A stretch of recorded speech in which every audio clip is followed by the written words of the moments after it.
This is the most beautiful of all Scottish legends.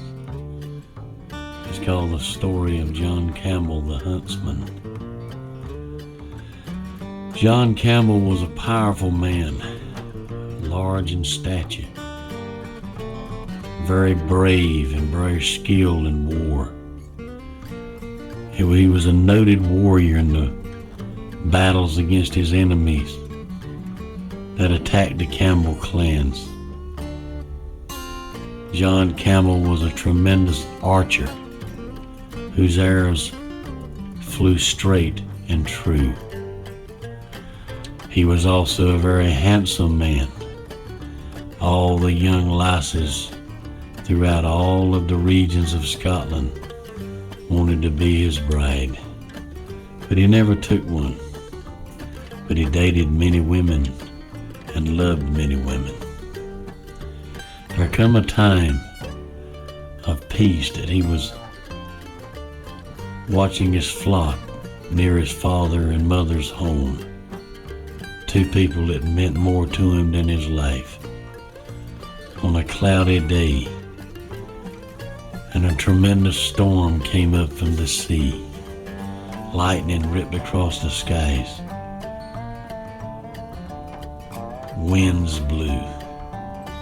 When he saw a terrible bolt of lightning go down to the hovel of his parents.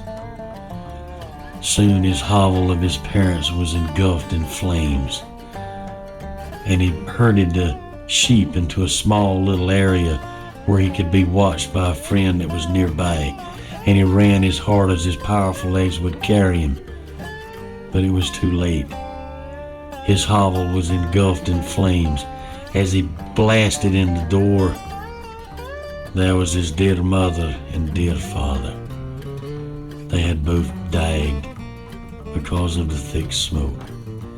As he was dragging their bodies out, the thatch roof caved in and burned him terribly. He screamed with agony and pain, and he fell in a puddle of water and put the fire out upon his face, for the wax that was in the thatch stuck to his face and burned him terribly. He screamed in pain, and his friend heard it, and he came running across the Highland hills, and he saw him and says, "Are you hurt, my friend? Are you all right, my friend? Oh my God, your face," he said. He realized that he was deformed for life. Part of his skin on his lower jaw was burned away, exposing a white burned bone. His eyes were saved, his nose was burned, his lips were burned, his face was burned. Horrible face he had, horrible indeed. He went to the friend's home for a few days, to the hovel of his friend, and he took care of him and nurtured him and doctored him. And soon his face began to heal, but he was so hideous looking, people could not look upon his face without turning quickly away. They knew John to be a fine man, but even knowing this, they could not look upon his face. He had a lot of care for his friends and family, and he didn't want to put them out and didn't want to make them discomfort. So he began to wear a monk's robe, a monk's habit, over his kilt, and he wore a robe over his face, the hood of the cape over his face, and he always looked down when he talked to people so they would never have to look upon his face. With everything he loved dead or dying or gone, he allowed his friend to tend to his flock, and he went far into the forest hills of the Highlands on a hunting trip. He thought if he went away for a while, he could get rid of some of the anger, some of the pain, some of the suffering he had endured. He stayed in the beautiful hills and the beautiful Highlands of Scotland for nearly a year. and he finally came back to the home of his people. His face had healed somewhat, but was still hideous to look upon. One day, he met a friend in the village of his people, and his friend told him of a nobleman who had bought a castle from England near where he lived. And the nobleman was in search of a huntsman to provide game for all the workers in the castle and all the soldiers, and would be paid handsomely for doing this. Realizing that he needed a job and he needed a way to make an income, he went to the castle of the nobleman and talked to the head man in charge, which was the cook, and told him that he wanted the job and he would be the huntsman for the castle. The cook had heard of his great skill as a huntsman, and he allowed him to take one horse, one cart with him, deep into the Highland Hills, and he would pay him when he came back with the game. All the other huntsmen had brought back small amounts of game, barely enough to scrape by to feed all the people of the castle and the soldiers. But the skill of the huntsman. The first week he brought back a whole loaded cart full of stag deer, grouse, turkeys, deer, and fish back to the castle door, and he was paid handsomely for his work. You're a fine huntsman, you are," the cook said as he looked at the man with the distorted face. "I realize what the woods are that are a way to make a living. I'll be back next week." As he got upon his cart, he was leaving the beautiful manicured grounds of the castle, when there to his right, in a beautiful garden, was the most beautiful creature he'd ever seen in his life. A tall, slender, beautiful young lady with long auburn hair, deep blue eyes, and a beautiful smile. He had thought he'd seen an angel. He went back to the door of the cook's and gently knocked. The cook came to the door and said, "Huntsman, I thought you left." He says, "I must ask you something. Who or what is the lady in the garden?"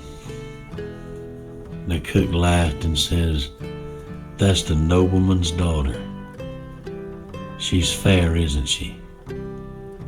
John McGregor looked up at her again with tears in his eyes and says, "She is as beautiful as I am ugly. Only God could create something that beautiful."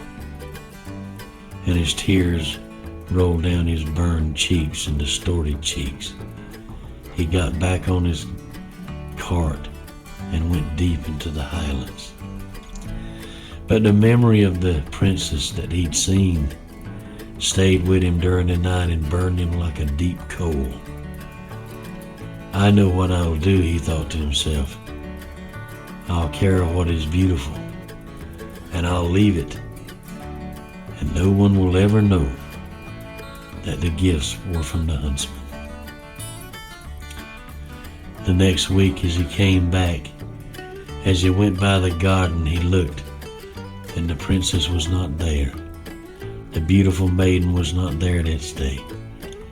John stopped the cart and took a regal robe that he had made out of the skins of some of the animals he'd slayed.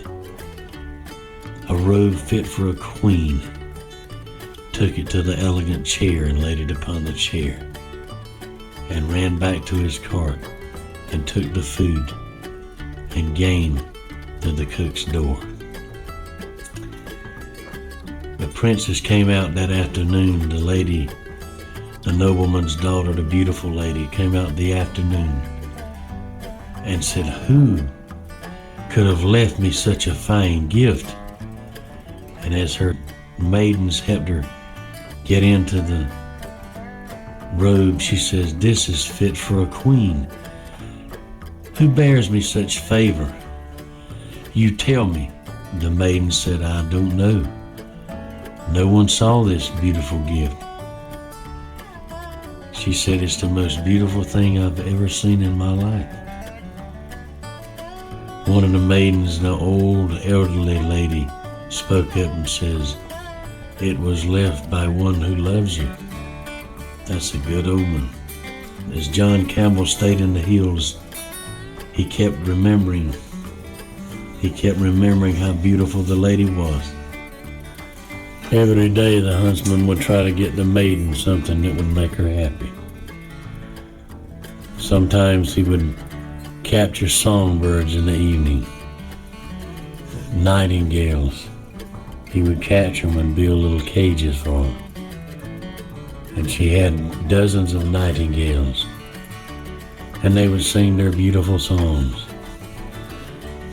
And when he come back with the load of game, he would put the cages of nightingales near her chair. So when the princess would come out in the day, the nightingales would serenade her with beautiful music. The beautiful maiden was in awe of all the decent and kind and gentle natures and gifts that this unknown person would bring her. Flowers, roses among the heather, beautiful heather from the highlands, roses from the highlands, nightingales again and again, beautiful mittens made by hand, taking hours to sew just to keep her little hands warm on cold winter's evenings. The gifts were made because he had to have loved her deep inside. Every moment of every day, the huntsman thought of this beautiful maiden. And then one day, he came with a load of game, and he looked to see the maiden's chair empty. And as he went to the door of the cook told him, "Did you hear what happened the other day to the young maiden of the garden, the nobleman's daughter?" John, the huntsman, said, "I've been in the hills. Tell me what happened to her." She was walking the parapets with her father, and she fell down and she hit her head, and now she is blind. She cannot see anything. As the huntsman held his head down, tears fell on the floor. Now she has a hurt almost as great as his, maybe more. The next week as he came back, he saw the maidens leaving the beautiful, beautiful daughter of the nobleman in the garden to smell the heather and listen to the nightingales. Realizing the fact that she could not look upon his hideous face, he felt a bit of bravery. He got off his cart and he walked very delicately to near the chair of the maiden. She was startled and she turned and she says, "Who's there?" And for the first time in all those many months, he said, "It is I, the huntsman. I'm sorry to hear of your loss of sight. My heart cries for you. I've cried for you indeed myself, for I want no harm to come to such a beautiful creature."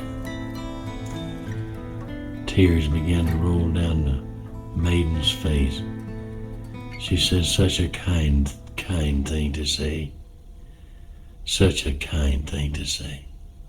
And as tears rolled down her face, she slid over a wee bit on the bench near her, patted it, and he said, "Come, sit with me, please.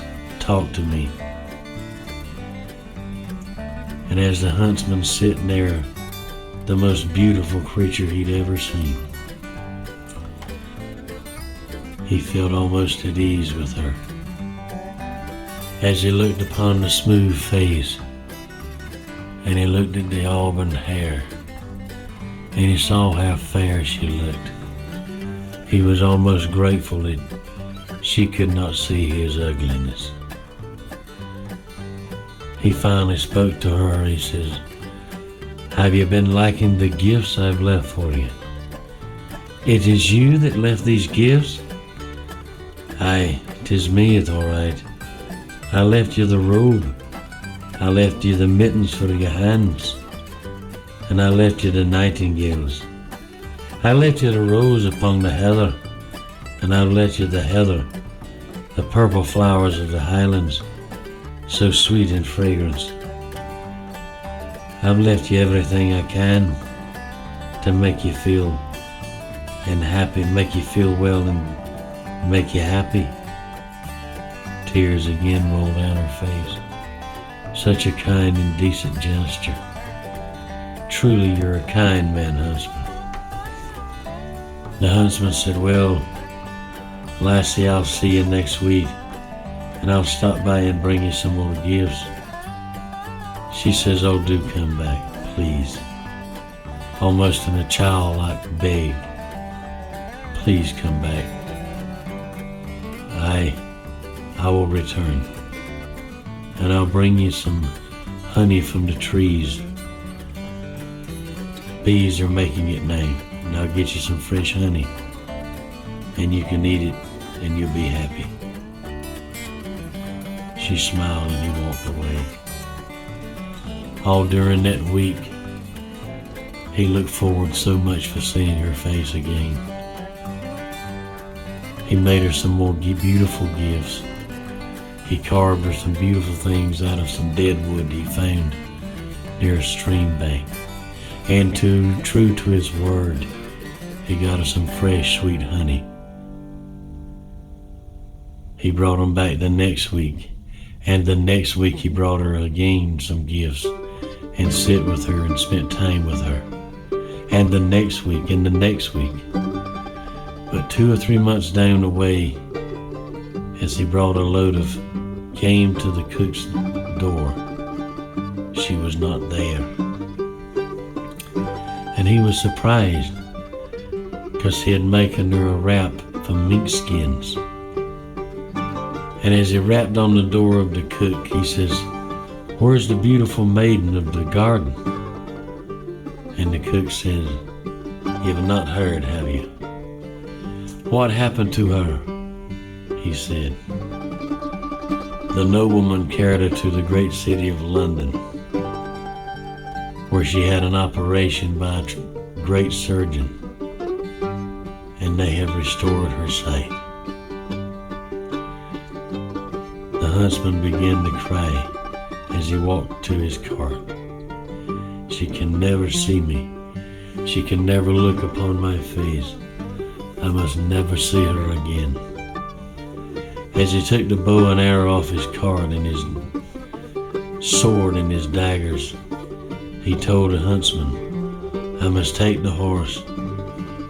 You don't have to pay me for this week's work. I'll just take the horse and I'll ride away. She can never see me again, and she'll want to see me when she returns. And right now she needs to see beauty instead of ugliness." The cook said, "Wait, huntsman, you don't understand." "I understand. She cannot be seen with the likes of me as beautiful as she is. She only needs to see beauty instead of ugliness." And he rode away. As the huntsman rode deep into the forest, and deep into the highlands, he realized that part of his soul would always be with the maiden. As the nobleman returned to his castle with his daughter, whose sight had been fully restored, the first thing she said is, "Where is my huntsman? Where is the huntsman? Let me see the huntsman. Let me see the man that was so kind and gentle." "Summon the cook," the nobleman said. As the cook came before the nobleman, he said, "The huntsman has gone away, far away, and he's never to return." And then he told the maiden of John, the huntsman's injuries and his deformity and his terrible face. Instead of turning away, she began to cry because she missed him so much and wanted to see him so much. The nobleman saw how much she loved him, and he was so touched and moved, tears streamed down the nobleman's face. The nobleman called for the captain of the guards and told them, "Whatever you do, whatever you'll have to do, you do it, but you bring that huntsman back here. He's a decent and kind man, and his looks won't stop this family from wanting him to be a part of it." Deep into the highlands the soldiers went. Deep, deep into the highlands.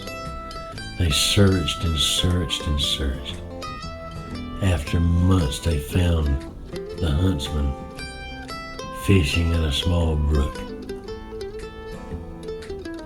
As the captain and a friend of the huntsman approached him, he pulled his sword and he said, "Who goes there near my camp?" And the soldier said, "I am the captain of the nobleman's guard. Put down your blade, for friends do not pull blades on friends." The huntsman smiled when he saw his old friend, and he hugged him. And he said, "What brings you far into the highlands? My friend, please sit and eat with me. You may have some of the fish I've caught from this brook." The captain says, "I did not come to eat, my friend. I come to take you home." The huntsman said, "My home burned with my family. That's how I got this."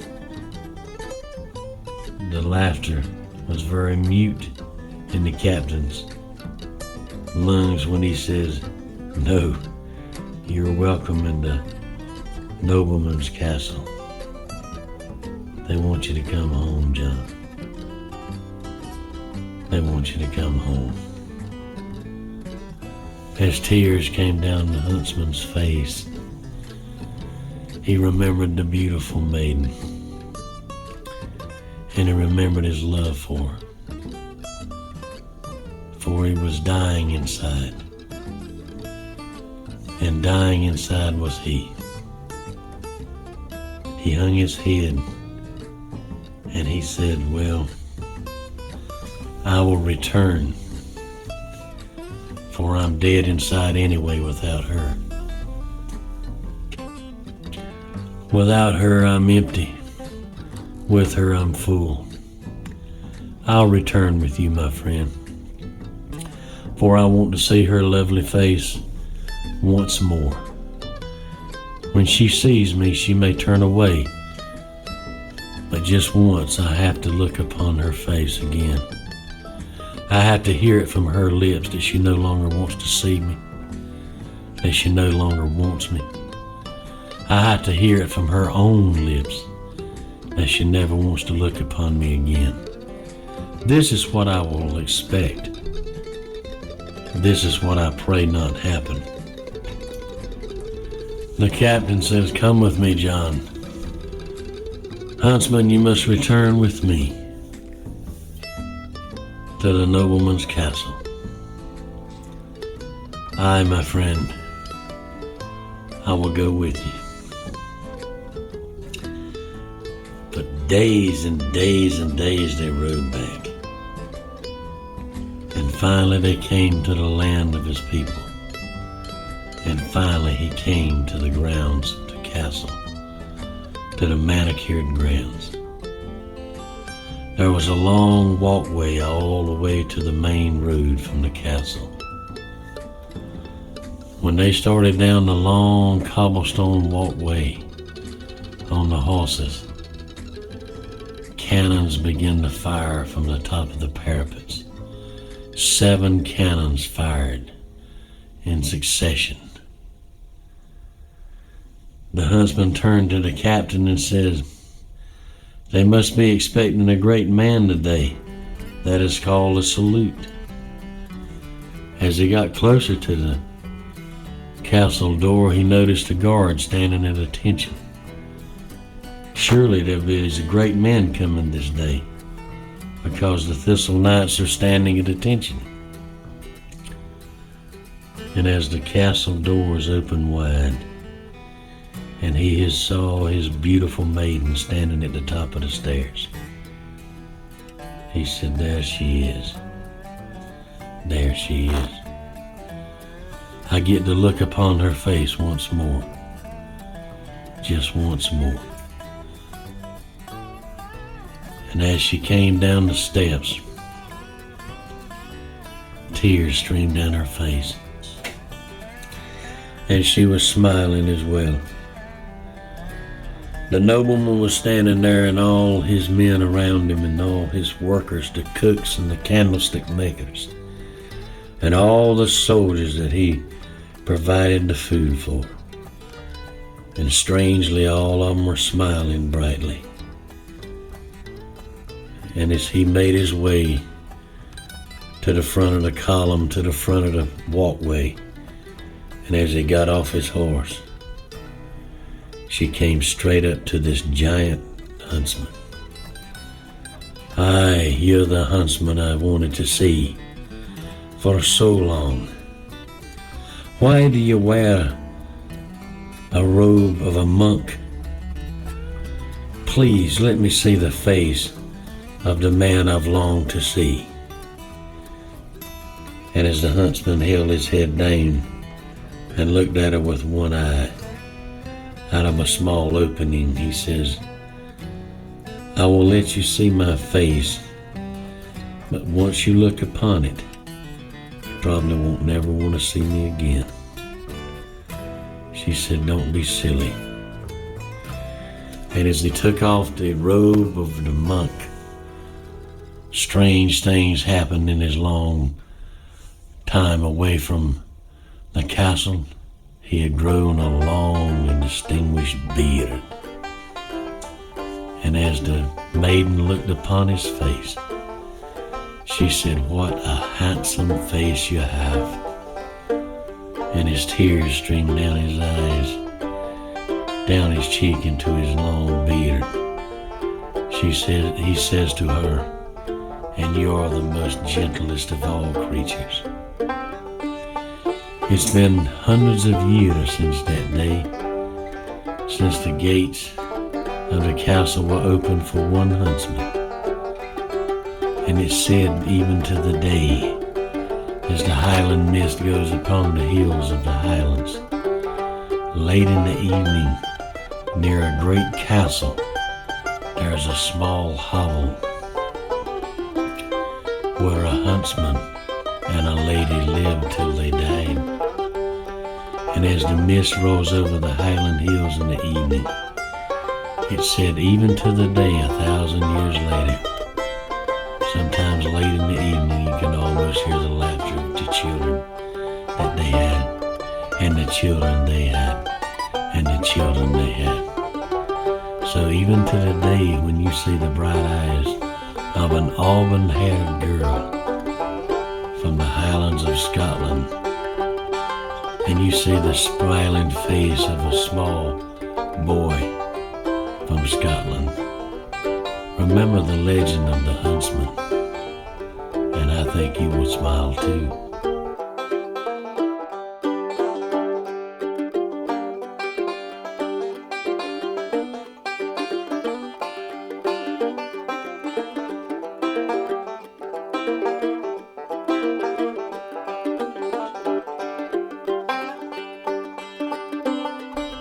This is the story of the Black Wolf of Scotland. Wolves in Scotland are very, very rare. In fact, you very seldom see one, except in one area of Scotland. And I'll tell you the story. It seemed about 300 years ago, there was a giant of a man named John McGregor. John McGregor was a kind and decent man. He was a big man, standing about 6 foot 10 inches tall and weighing about 350 pounds. And his arms were the size of small trees or large limbs. Powerful chest, powerful legs, powerful arms. They said he could pick up the weight of a log and tote it all the way to his hovel or home and cut it for winter wood. Giant of a man. Tall, red hair, red beard, and he wore the kilt of his clan with pride because he loved the family he belonged to and the clan he belonged to. One day as he was looking at his flock of lambs and sheep on a highland hill and noticing how beautiful the day was, he heard a terrible bleat.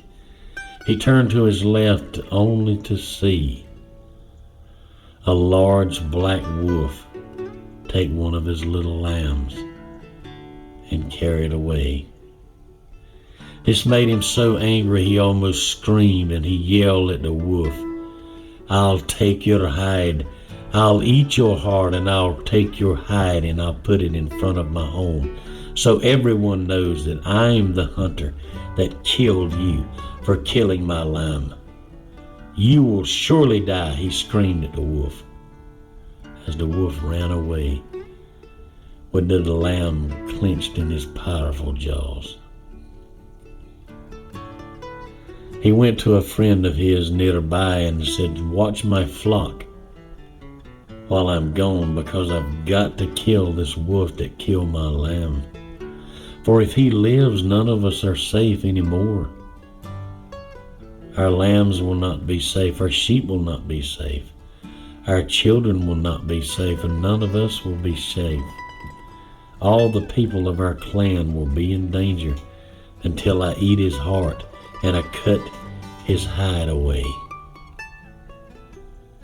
The man agreed to look after his flock.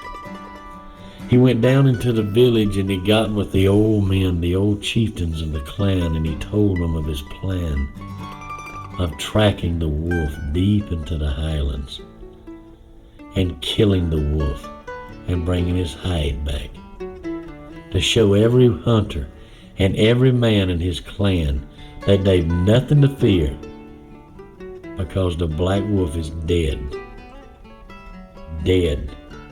never to kill another lamb. The old men agreed and said he was the man to do it, because he was a champion hunter and a champion warrior. Early the next day he gathered his bow and arrow and his sword and his dagger, and he took some talon to make fire with, and he carried it in his sporran, and he searched deep into the forest, trailing the black wolf, the blood of the lamb, and trailing the black wolf. For days he tracked this animal, for days. And finally he came to a mouth of a big cave in the highland hill.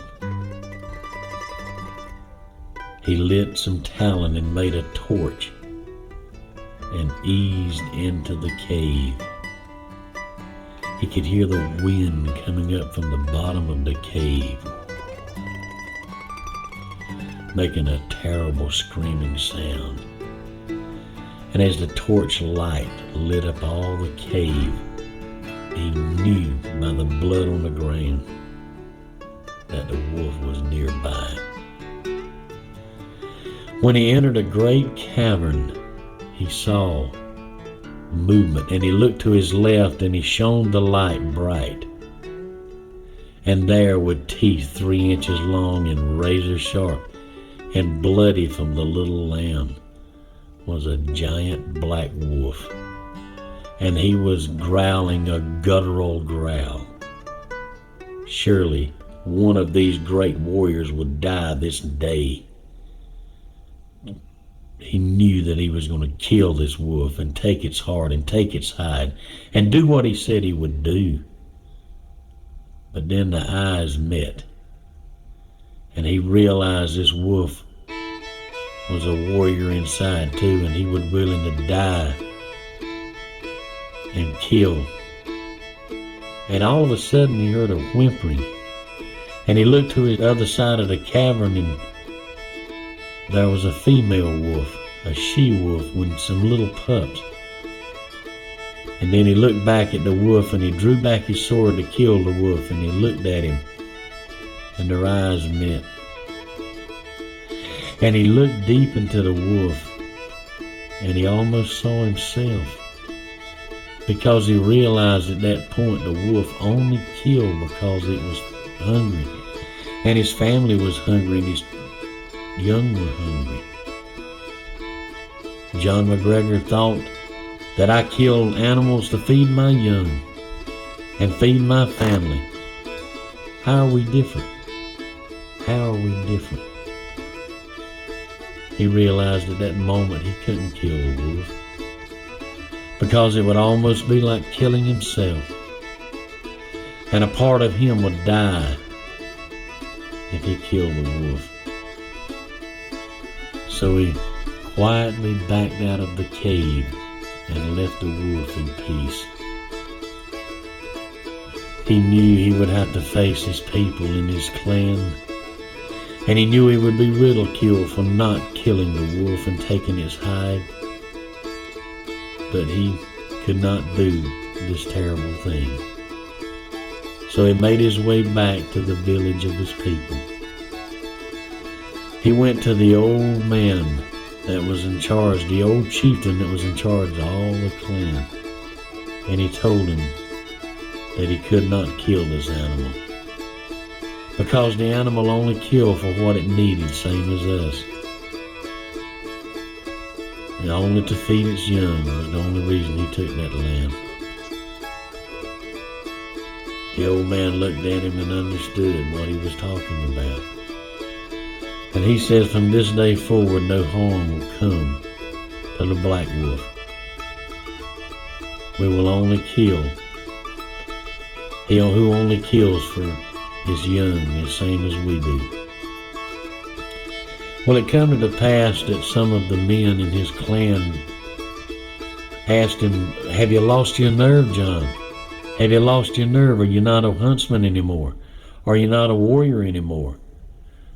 When the old chieftain raised his hand and everybody was silent, he said, let it be known from this day forward that no harm will ever come to that wolf. If one of our lambs breaks its leg, we will take it to the trail near the cave, and the wolf will take it to its young. That way he will not come into our lands. He will not be of a danger to us or our children. This happened nearly 300 years ago, and it's said even to the day that there's only one place in all of Scotland where sometime on cold winter's evenings or warm summer's night occasionally you can hear the cry of a wolf. The wolf is there today only because of the kindness of one Highland warrior, John McGregor.